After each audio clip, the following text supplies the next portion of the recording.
Hey, it's Corey with Freedom Investing Group, and today I'm going to talk about what's the difference between a landlord-friendly state and not. And there's a lot of differences, but a few things that we have noticed since we have properties in right now Arizona, Minnesota, and Illinois, and Arizona is landlord-friendly, very much so, and I'll define what that means in a minute. And Illinois is not, and Minnesota is somewhere in the middle. So, and what do I say? Do I mean like we want to be able to take advantage of people? No. Everybody most people's definition would be that you'd want to be able to make sure that if you have like a tenant who's not paying or something, that you actually have a remedy, and you can either you can get them out. A lot of states that becomes really difficult, even if they're not paying, even if they're trashing the place.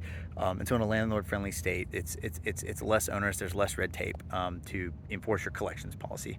And in the long run, I think a consistent collections policy is actually in the best interest of the tenant, because if you do that early, they don't owe very much money, and they'll say, "Oh shoot, this is serious. I'm going to lose my housing," and they get their stuff together and get caught up. If you wait a bunch of months and drag it out, which tends to happen in a tenant-friendly state, then the bill becomes so high, then they have to either get government help or they do end up getting evicted. So it actually keeps them in their home to have a consistent collections policy. But there's more than that. I think also just the user friendliness, the customer service level of the government entities, for whatever reason, in the in the tenant-friendly states, they tend to be the big blue states with the, not talking politics, blue versus red, better versus not. I'm not going to get into that, but I will say that in the states that spend a lot more money and have a lot more regulations, for whatever reason, all that money doesn't translate into customer service. And you can't, like in Illinois, you can't get government agencies to call you back to save your life. You're like, "Hey, I'm just trying to figure out how to comply with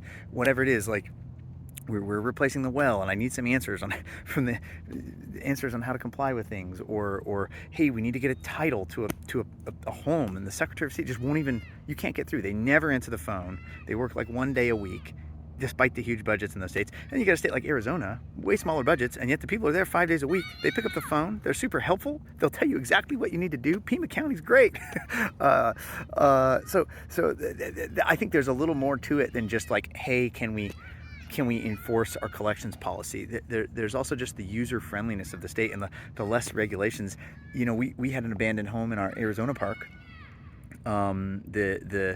Unfortunately, the tenant had been there forever. Unfortunately, the tenant passed, and the relatives didn't want to deal with it. So we were able to work out a deal where we paid them. It was in really bad shape. Like, we weren't going to be able to resell it, but we paid them a little bit of money for it.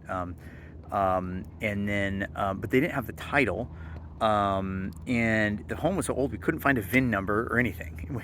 And I have a very similar situation to a Parkland home that we inherited in our Illinois park. The Arizona park, we talked to the Department of Motor Vehicles. They're friendly. We did something called a level 1 inspection, where someone came out and they walked it and looked at the frame and looked at the electrical panel, and they agreed there's no VIN number, and we measured it and they issued us a new VIN number. It was not that hard. And then we have a VIN number. We needed the VIN number so that we weren't going to sell it. We need the VIN number so we could get a demo permit to pull it out so we can put a new home in, right? Similar story in the Illinois park, except the home isn't actually nice. There's someone who wants to buy it, but we don't have title. We inherited it abandoned. It's not that bad. It's actually in decent shape. And we can't, for the life of us, get anyone. The DMV points to the Secretary of State. The Secretary of State won't answer the phone, won't answer the email. We've sent them letters that just go into the abyss. We're like at our wits' end, ripping our hair out, trying to figure out what we need to do. No one will respond to a phone call, an email, a voicemail. Despite all the extra funds going to all these different departments. So I'm baffled. But anyway, that's another thing to think about when you think about one state versus another. Is a lot of times the states with less red tape also are more user friendly. So and that's probably a bigger deal, frankly, than whether you can enforce your collections. Because at the end of the day, you can enforce them. But gosh, not being able to even figure out how to, we want to comply with the rules and not even be able to figure out how, because you can't get a response from anybody, is frustrating. So